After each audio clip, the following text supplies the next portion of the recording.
Welcome to Hope for Today, a weekly Bible teaching program that will bring you hope for every day.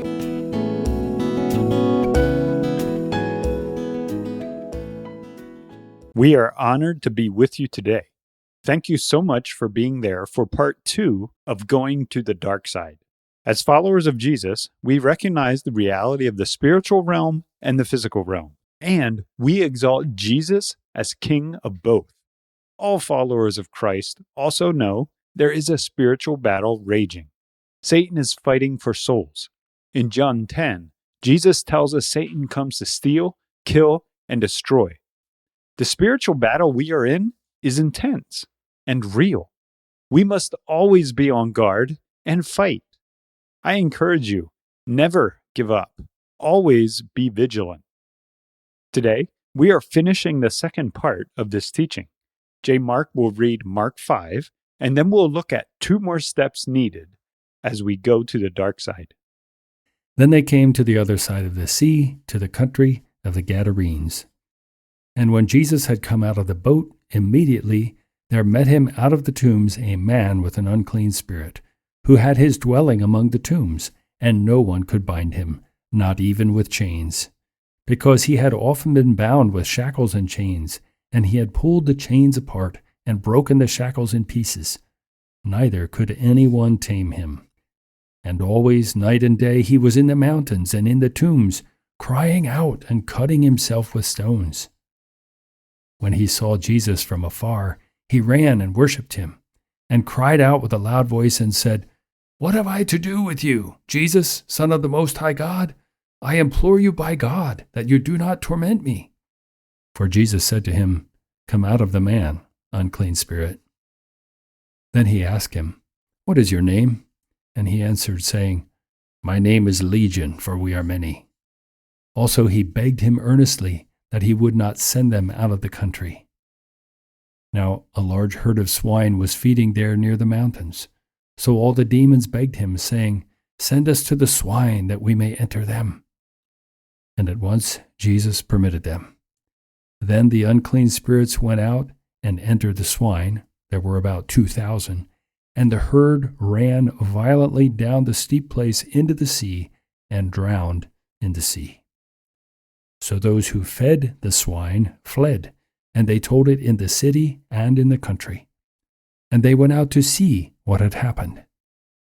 Then they came to Jesus and saw the one who had been demon-possessed and had the legion sitting and clothed and in his right mind. And they were afraid.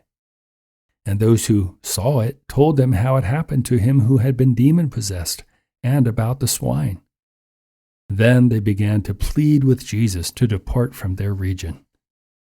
And when he got into the boat, the one who had been demon-possessed begged him that he might be with him. However, Jesus did not permit him, but said, "Go home to your friends and tell them what great things the Lord has done for you, and had compassion on you."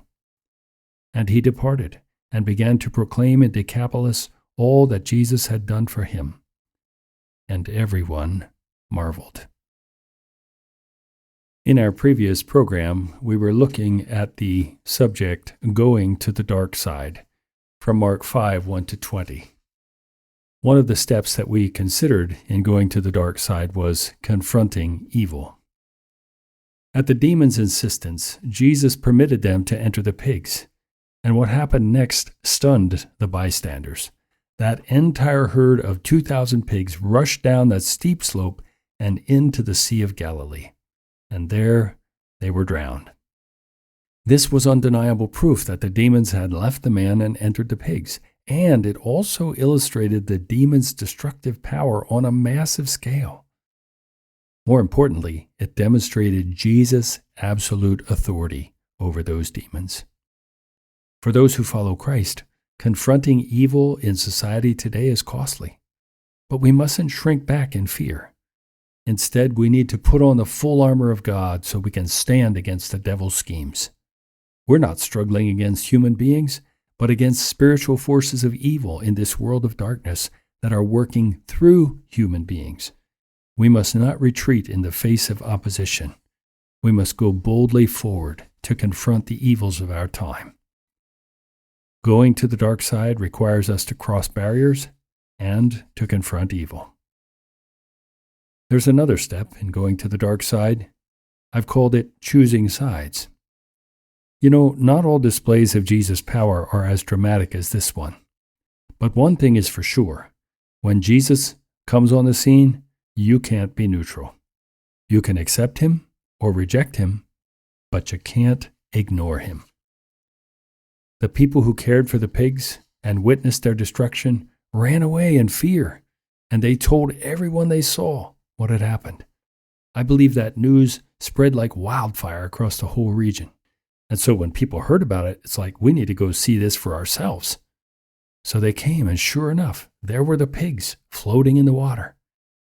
Even more astounding was the fact that here is this formerly demon-possessed man sitting with Jesus. He's fully dressed, and he's mentally whole. And that made them even more afraid. The same kind of fear the disciples experienced after Jesus stilled the storm. It was the realization that they were in the presence of the Holy One. And so the people began to plead with Jesus to leave their region. Go away, go away. Why? Was it the loss of the 2,000 pigs? I believe that would have been significant shock to the local economy. Were these people content to remain in darkness in order to protect their possessions? Were they more concerned about their livelihood than the life of this tormented man?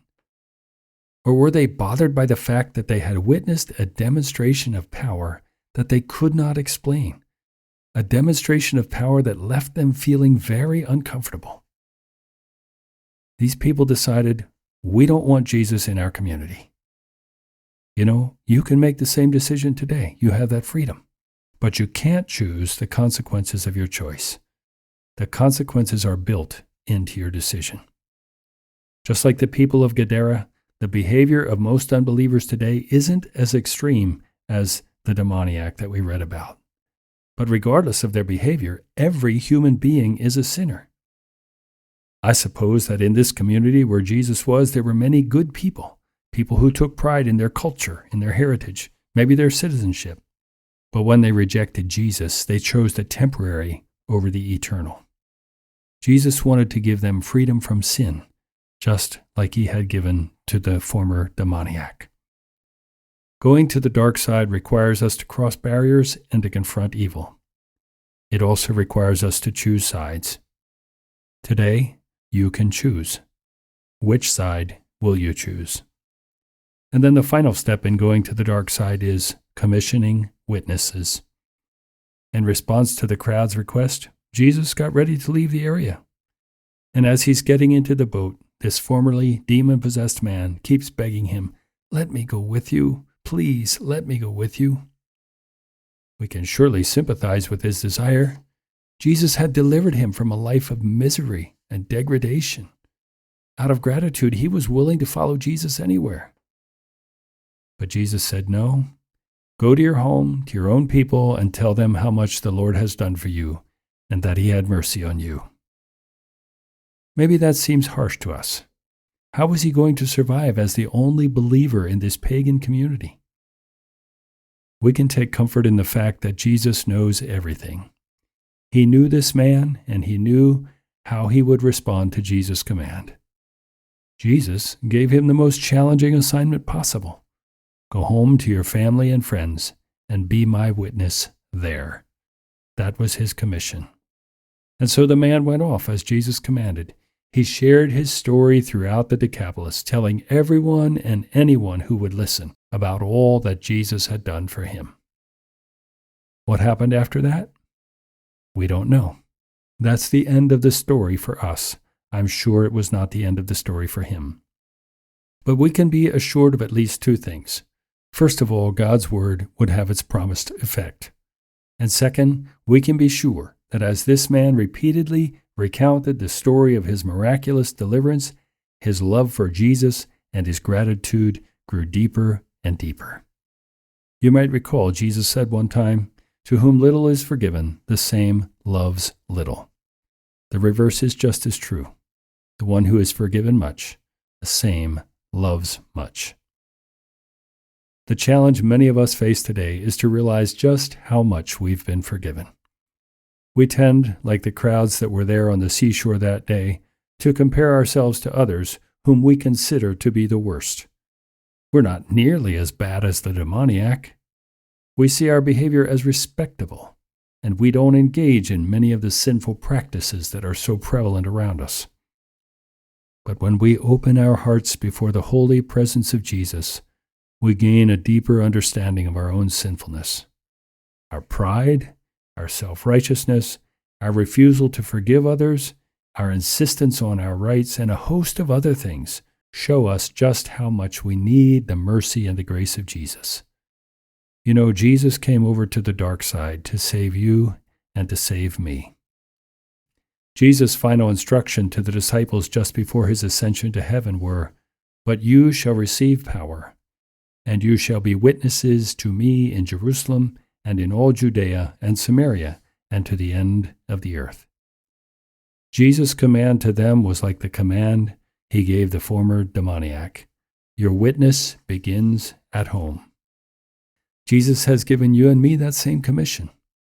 Maybe you think your story isn't dramatic or compelling. Not many of us have a story like the demoniac. But every born-again child of God has a redemption story to tell. You and I can testify to the peace that we have in our hearts. We can tell others how God has given us a purpose for living that goes beyond ourselves. We can share with them how He has given us victory over harmful habits, habits that affect our bodies and affect our relationships with other people. We need to assure them that these things are true, not because we're good people, but because Jesus has set us free from the power of sin. You know, going to the dark side isn't easy, but Jesus hasn't called us to a comfortable life. He's called us to cross barriers, to go places we really don't want to go. He has given us the power through His Holy Spirit to confront evil and to call people to choose which side they will be on. And He has commissioned us as His witnesses, first at home and then to the wider world. All the while, we must remember that Jesus left the glorious light and glory of heaven to come over to the dark side to rescue us. May God give us courage to follow His example. Thanks, J. Mark, for explaining this event in this way. Thanks for the good summary at the end, which included the 4 points from both lessons. I especially appreciate the challenge to follow Jesus' example. This is the goal. We are supposed to be like Him and do what He did. The Bible isn't something we just study and admire, then feel good about. We study it and build our lives on what we learn. If you've been challenged by something from this lesson, don't just think about how nice it was. Put it into practice, and may God help us as we strive to be more like Jesus. If you want to hear this lesson again, or if you want to hear the first part of this teaching, please let us know. You can reach us by email or internet. Our email address is hope@heraldsofhope.org, and our website is heraldsofhope.org. There, go to the Partner tab at the top. Under this tab, you will see Contact Us, and from there, you can message us directly. Please contact us with the method that is easiest for you, and we look forward to hearing from you soon. Thanks so much for being with us today. Blessings as you live for Jesus, our soon-coming King. We know He is the King of the spiritual realm, and in just a short time, He will be the physical King on this earth. Till then, let's be looking for and hastening the coming day of God.